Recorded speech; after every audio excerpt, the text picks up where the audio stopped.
Christian theism, as with all theisms that claim a revelation, say that the purpose of human existence is to serve God, and Dr. Craig might want to expound on that in some way.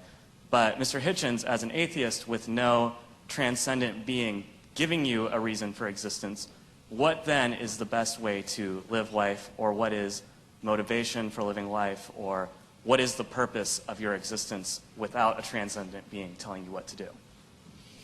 Well, I find it, you see, this is where I find it hard to accept the grammar of your question. It's as if I was only willing to concede supernatural, you want to say transcendent, I want to say supernatural, then my life would have purpose. I think that's a complete non sequitur. To me, at any rate, I'll have to just make the confession. This is as real to me, subjectively, as any William Jamesian apprehension of the divine. I don't get your point at all. Dr. Craig, one of the written questions says, and I think it is consistent with the question from the audience, you have written that life without God is absurd, but I know unbelievers who are living fulfilling moral lives. In what way is their life absurd? Okay, let me respond to that and to the question here that was asked. I would say that the purpose of life for which God has created us is not to serve God. Remember, Jesus said, I have not called you servants, I have called you friends. And I think the Westminster Confession gets it right when it says the purpose of human existence is to glorify God and enjoy Him forever.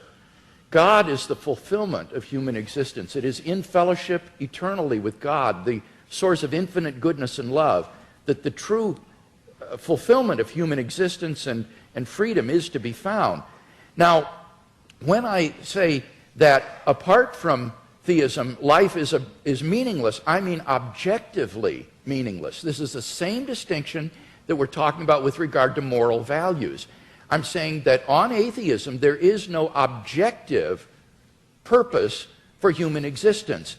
As Mr. Hitchens recognizes, eventually the universe will grow cold, dilute, dark, and dead as it runs down toward maximum entropy and heat death, and all human existence and life will be extinguished on an atheistic view of the future of the universe. There is no purpose for which the universe exists. The litter of a dead universe will just expand into the endless darkness forever, a universe in ruins. Now, of course, one can still live one's life as an illusion, thinking, well, the purpose of life is to, say, hit 40 home runs and steal 40 bases every year, you know, in the major leagues, and you draw the meaning of your existence from that. But that's not really the meaning of your existence. That's just a subjective illusion. In fact, your existence on atheism is objectively meaningless. So that's the distinction that I was making. Again, it's between objective and mere subjective illusion. Well, I think it has it exactly the wrong way around. You see, as I was beginning to say earlier, we didn't have time in the question period. I wouldn't say that atheism was morally inferior. I wouldn't concede that for a second. I don't want to make a claim for its superiority either, but there may be a slight edge here. We don't believe anything that could be called wishful.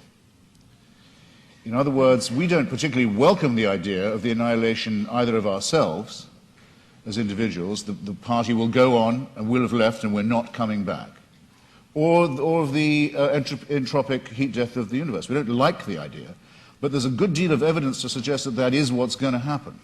And there's very, very little evidence to suggest that I'll see you all again in some theme park. One nice and one nasty experience. There's absolutely no evidence for that at all. So I'm willing to accept, on the evidence, conclusions that may be unwelcome to me. I'm sorry if I sound as if I'm spelling that out, but I will. Now, you want to know what makes my life meaningful? Generally speaking, it's been struggling myself to be free, and if I can say it without immodesty, Mr. Hewitt kindly said it for me, too flatteringly beforehand, but trying to help others to be free too.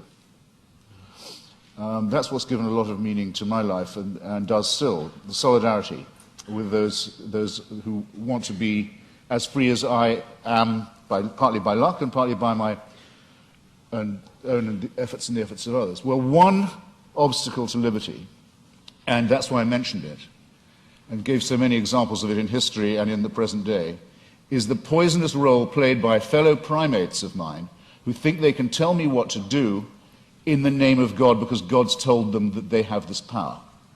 So that's one thing I'd like to be shot of right here in the here and now. And my suspicion is, if you really ask the religious where do they want power and what's the world they care about, the next one or this one, it'll be this one every time, because they too know perfectly well that this is the only life we've got. Yeah, I don't think that's true. It seems to me that on the basis of the resurrection of Jesus, that we have grounds for the hope of immortality. This is the foundation upon which the Christian hope is predicated. So again, it gets back to whether or not one has good grounds for thinking that Jesus was who he claimed to be and that God raised him from the dead. Because if he did, then there is hope of immortality. But then I return your question to me, I return it to you in a different form. If there's going to be a resurrection, an ingathering, if in the end all injustices will be cancelled, all tears dried, all the other promises kept, then why do you care what happens in this brief veil of tears? Why do the churches want power in the here and now? Why do they want to legislate for things like abortion or sexuality or morality? Why bother? I mean, isn't it just as much the case, as Dostoevsky says about atheism, that without God all things are possible, that with God all things are thinkable too? Not at all. As Dostoevsky said, if there is no immortality, all things are permitted, he said, because it all ends up the same, it all comes out in the wash the same. But if there is a God who exists, who loves human beings and has created them in his image and endowed them with intrinsic moral value and unalienable rights, then you have every reason to treasure other persons as ends in themselves.